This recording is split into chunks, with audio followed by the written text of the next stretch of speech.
Yes, dear students, ನೀವು last session ಅಲ್ಲಿ S block elements ಅಂದ್ರೇನು, ಪಿ ಬ್ಲಾಕ್ ಎಲಿಮೆಂಟ್ಸ್ ಅಂದ್ರೇನು, D block elements and F block elements and their electronic configuration ಮತ್ತು periodic ಟೇಬಲ್ನಲ್ಲಿ ಎಲ್ಲೆಲ್ಲಿ ನಾವು S block, P block, D block and F ಬ್ಲಾಕ್ನ place ಮಾಡಿದ್ದೀವಿ ಅಂತಕ್ಕಂಥದ್ದು long form of the periodic table. Okay, group 1 and group 2 elements are called S block elements. Group 3 to group 12th elements are called D block elements, and group 13 to group 18th elements are called P block elements, and the F block elements are placed at the separate, okay, in the bottom of the periodic table. Okay, ನೀವು modern periodic law ಎಲ್ಲರೂ ಓದಿದಿರಪ್ಪ. What is the statement of modern periodic law? The elements are arranged in the increasing order of their atomic number, or in other words, the physical and chemical properties of the elements are the periodic functions of their atomic number. Okay, ಈಗ ಇದರ merits ತಗೊಳ್ಳೋಣ. Merits of the long form of the periodic table. Long form ಅಂತಂದ್ರೆ ಎಷ್ಟಿದೆ? Vertical columns 18 vertical columns ಇದೆಯಲ್ಲ, ಹಾಗಾಗಿ merits ಅಂದರೆ advantages. ಏನೇನಾಗಾದ್ರೆ advantages ಈ long form of the periodic table ಇಂದ ಅಂತಕ್ಕಂಥದ್ದು. The first one is it is easy to remember the position of the elements and the predict their properties.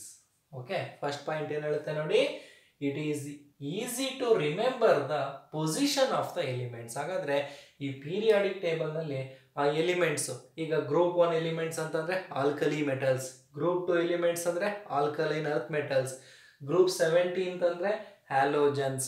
ಹಾಗಾದರೆ halogens ಎಲ್ಲ same property ತೋರಿಸುತ್ತೆ, alkali metals ಎಲ್ಲ same property ತೋರಿಸುತ್ತೆ. ಹಾಗಾಗಿ ಇದ್ರ position of the elements ಮತ್ತು ಅದ್ರ ಪ್ರಾಪರ್ಟೀಸ್ನ ಡೀಟೈಲ್ ಆಗಿ ಎಕ್ಸ್ಪ್ಲೈನ್ ಮಾಡ್ತೀವಿ. ಅದು long form of the periodic table. And the second one is it is based on the atomic number and electronic configuration. ಹಾಗಾದರೆ ಈ ಪೀರಿಯಾಡಿಕ್ ಟೇಬಲ್ ಅಂತಕ್ಕಂಥದ್ದು long form of periodic table or modern periodic table ಅಂತಕ್ಕಂಥದ್ದು ಏನರ ಮೇಲೆ depend ಆಗಿದೆ? Atomic number. ಅಂದರೆ the elements are arranged in the increasing order of their atomic number ಅಂತ ಹೇಳ್ತೀವಲ್ವಾ. It is based on the atomic number and electronic configuration. ನೀವು already ಓದಿದ್ರೆ electronic configuration nothing but the distribution of electrons into the various atomic orbitals is called electronic configuration. Hence the group number and period number of an element can easily predicted. ಹಾಗಾದ್ರೆ ನೋಡಿ, ಇಲ್ಲಿ group number ಅಂತ ಹೇಳ್ತೀವಿ. 18 vertical columns are called groups, 7 horizontal rows are called periods ಅಂತಕ್ಕಂಥದ್ದು. ಹಾಗಾದ್ರೆ ಆ group number ಮತ್ತೆ period number of the ಎಲಿಮೆಂಟ್ನ ನಾವು ಈಸಿಯಾಗಿ ಪ್ರೆಡಿಕ್ಟ್ ಮಾಡ್ಬೋದು. ಅಂದರೆ ಎಲೆಕ್ಟ್ರಾನಿಕ್ ಕಾನ್ಫಿಗರೇಷನ್. ಫಾರ್ ಎಕ್ಸಾಂಪಲ್ ನೋಡಿ, ಇವಾಗ ಸೋಡಿಯಂ 3s1 ಇಂದ outer most electronic configuration end ಆಗ್ತಾ ಇದೆ. ಹಾಗಾದರೆ S1 ಅಂತಂದರೆ group 1 elements. Okay, another one chlorine 2s2 2p5 ಅಂತ ಹೇಳ್ತೀವಿ ನಾವು. ಅರ್ಥ ಆಗ್ತಿದೆಯಾ? ಅಥವಾ 3s2 3p5 3s2 3p5 ಅಂತಂದರೆ 5 + 2 7 ಅಂದರೆ ಗ್ರೂಪ್ 17 ಇಂದ ಎಂಡ್ ಆಗುತ್ತೆ ಅಂತ ನಾವು ಈಸಿಯಾಗಿ ಪ್ರೆಡಿಕ್ಟ್ ಮಾಡ್ಬೋದು. ಅಂದರೆ ಗ್ರೂಪಲ್ಲೂ ಪ್ರೆಡಿಕ್ಟ್ ಮಾಡ್ಬೋದು, ಅದೇ ರೀತಿ ಪೀರಿಯಡ್ನಲ್ಲೂ ಕೂಡ ಪ್ರೆಡಿಕ್ಟ್ ಮಾಡ್ಬೋದಂತೆ. The next one is group number is the number of electrons in the outer most shell around the nucleus. ಹಾಗಾದ್ರೆ ಇಲ್ಲೊಂದು ನ್ಯೂಕ್ಲಿಯಸ್ ಇದೆ, ಎಲೆಕ್ಟ್ರಾನ್ಸ್ ಅರೌಂಡ್ ದ ನ್ಯೂಕ್ಲಿಯಸ್ ಅಂತ ನೀವು ಸ್ಟ್ರಕ್ಚರ್ ಆಫ್ ಆಟಮ್ನಲ್ಲಿ ನೋಡಿದ್ದೀರಾ. Electrons R surrounded the centre of the nucleus ಅಂತಕ್ಕಂಥದ್ದು. ಹಾಗಾದ್ರೆ centre of the nucleus ಅಲ್ಲಿ ಇದೆ ಪ್ರೋಟಾನ್ಸ್ ಇರುತ್ತೆ, ಪ್ರೋಟಾನ್ ಸುತ್ತ ಏನಿರುತ್ತೆ? ಎಲೆಕ್ಟ್ರಾನ್ಸ್ ಇರುತ್ತೆ. ಅದೇ ರೀತಿ group number is the number of electrons in the outer most shell around the nucleus. ಹಾಗಾದ್ರೆ ಎಷ್ಟು ಎಲೆಕ್ಟ್ರಾನ್ಸ್ ಇದೆ? ಇವಾಗ 1 ಎಲೆಕ್ಟ್ರಾನ್ಸ್ ಇದೆ ಅಂದ್ರೆ ಗ್ರೂಪ್ 1, 2 ಎಲೆಕ್ಟ್ರಾನ್ಸ್ ಇದೆ ಅಂದ್ರೆ ಗ್ರೂಪ್ 2, 3 ಎಲೆಕ್ಟ್ರಾನ್ಸ್ ಇದೆ ಅಂದ್ರೆ ಗ್ರೂಪ್ 3. ಈ ರೀತಿ ನಾವು ಔಟರ್ ಮೋಸ್ಟ್ ಶೆಲ್ ನಲ್ಲಿ ಎಷ್ಟು ಎಲೆಕ್ಟ್ರಾನ್ಸ್ ಇದೆ ಆ ಎಲೆಕ್ಟ್ರಾನ್ಸ್ ಮುಖಾಂತರ ನಾವು ಗ್ರೂಪ್ ನಂಬರ್ನ ಏನು ಮಾಡ್ಬೋದಂತೆ? ಈಸಿಯಾಗಿ ಐಡೆಂಟಿಫೈ ಮಾಡ್ಬೋದಾಗಿತ್ತಂತೆ. The next one, fourth one is noble gases are placed at the extreme right, indicating the completion of S block and P block.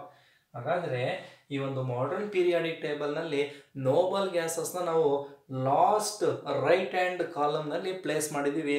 ಈ ಕಡೆ ಎಸ್ ಬ್ಲಾಕ್ ಮತ್ತೆ ಪಿ ಬ್ಲಾಕ್ ಎರಡೂ ಕೂಡ ಕಂಪ್ಲೀಟ್ ಆದ್ಮೇಲೆ 18 ಗ್ರೂಪ್ ನ ಪ್ಲೇಸ್ ಮಾಡಿದೀವಿ. But ನಿಮಗೆ ಈ ನೋಬಲ್ ಗ್ಯಾಸಸ್ ನಾವೆಲ್ಲಿ ಕನ್ಸಿಡರ್ ಮಾಡ್ತೀವಿ, ಪಿ ಬ್ಲಾಕ್ ಅಂತಾನೆ ಅದನ್ನ ಕನ್ಸಿಡರ್ ಮಾಡ್ತೀವಿ. Okay, Nobel gases are placed at the extreme right indicating the completion of S and P block elements. And the last one is the table divides the elements into S, P, D and F block elements. ಹಾಗಾದ್ರೆ ಒಂದು modern periodic table ನಲ್ಲಿ ನಾವು elements ಅನ್ನ ಏನ್ ಮಾಡಿದ್ದೀವಿ, ಈಸಿಯಾಗಿ classify ಮಾಡಿದೀವಿ, divide ಮಾಡಿದೀವಿ. S block elements, P block elements, D and block elements and F block elements ಅಂತಕ್ಕಂಥದ್ದು. Okay, these are the important merits of long form of the periodic table. And the next concept is axial nuclear charge. The symbol ಏನಂತ ಹೇಳ್ತೀವಿ, Z ಅಂತಕ್ಕಂಥದ್ದು, axial nuclear charge. Okay, what is the definition of axial nuclear charge? The force of attraction between the nucleus, nothing but protons, and the electrons in an atom or an ion is called axial nuclear charge. For example ನೋಡಿ ಮಕ್ಕಳ, ಇಲ್ಲಿ nucleus ಇದೆ, electrons revolve around the nucleus in a circular path ಅಂತ ಓದಿದಿರಲ್ವಾ. ಅದೇ ರೀತಿ the force of attraction between nucleus and electron, nucleus ಮತ್ತೆ electron ಮಧ್ಯೆ force of attraction ಇರುತ್ತಂತೆ. ಅರ್ಥ ಆಗ್ತಿದೆ ಹಾಗಾದ್ರೆ? ಅದು ಆಟಮ್ ಆದ್ರೂ ಆಗಿರ್ಬೋದು, ಅಯಾನಿಕ್ ಸ್ಟೇಟ್ ನಲ್ಲಿ ಆದ್ರೂ ಇರ್ಬೋದು. ಇದನ್ನು ನಾವು axial nuclear charge. What is the definition of axial nuclear charge? The force of attraction between the nucleus, nothing but proton. Proton ಗೆ ಪಾಸಿಟಿವ್ ಚಾರ್ಜ್ ಇರುತ್ತೆ and electron cloud around the nucleus ಅಂತ ಹೇಳ್ತೀವಲ್ವಾ, ಆ electron cloud ಯಾವ charge ಇರುತ್ತೆ, negative charge. Positive ಮತ್ತೆ negative ಮಧ್ಯೆ force of attraction ಇರುತ್ತೆ. Okay, in an atom or an ion is called axial nuclear charge and is denoted by the symbol Z, capital letter Z. And the next one is effective nuclear charge. It is denoted by the symbol capital letter A. What is the definition of effective nuclear charge? The force experienced by the outermost electrons. ಹಾಗಾದ್ರೆ ಯಾವುದೋ ಒಂದು force ಅಂತಕ್ಕಂಥದ್ದು experience ಆಗಿದೆ ಇಲ್ಲಿ by the outermost electrons from attraction of nucleus is called effective nuclear charge. ಹಾಗಾದ್ರೆ effective nuclear charge ಅಂದ್ರೆ ಯಾವ ರೀತಿ ನಾವು ಡಿಫೈನ್ ಮಾಡಬಹುದ್ರಿ? The force experienced by the outermost electrons from attraction of nucleus is called effective nuclear charge and is denoted by the symbol capital letter A. And the final definition is screening effect or shielding effect. Okay, shield nothing but protect ಮಾಡುತ್ತೆ ಅಂತಕ್ಕಂಥದ್ದು. Okay, what is the definition of screening effect or shielding effect? The effect produced by the inner electrons. Inner electrons nothing but completely filled electrons on the outer electrons from the force of attraction by the nucleus is called screening effect or shielding effect. ಅರ್ಥ ಆಗ್ತಿದೆ ಹಾಗಾದ್ರೆ? ತುಂಬಾ simple ಆಗಿ ಹೇಳ್ಬೋದು ಮಕ್ಕಳ.